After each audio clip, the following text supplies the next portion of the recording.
തറവാട്ടിലാണ് എല്ലാവരും കൂടിയുള്ള. അപ്പോൾ ഈ ബിരിയാണി ഉണ്ടാക്കുകയാണ് ഗൈസ്. ബീഫ് ബിരിയാണി മസാല റെഡിയാക്കാം. നല്ല ഫ്രഷ് ബീഫ് ചെറുതായിട്ട് കട്ട് ചെയ്താട്ടാ. ഇനി അത് നമുക്ക് ഇതിലിട്ടൊന്ന് മിക്സ് ചെയ്യാം. ഓൾറെഡി കഴിച്ച് വെച്ചാൽ നമ്മൾ സെറ്റാക്കി. ഓക്കെ, ഇനി നല്ലൊന്ന് ഇളക്കി കൊടുക്കാം. മസാലേൻ്റെ ഒക്കെ കളർ കാണും ഗൈസ്.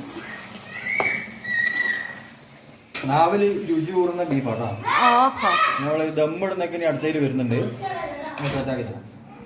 അപ്പം നമ്മുടെ മസാല ഇവിടെ സെറ്റായിട്ടുണ്ട്. ഇനി ഇതാ റൈസ് ഇവിടെ ബോയിലായിക്കൊണ്ടിരിക്കുന്നു. നമ്മൾ ഇത് ദമ്മ് പൊട്ടിക്കുകയാണ് ബിരിയാണി. എന്ത് ഇറച്ചിയോടുണ്ട്.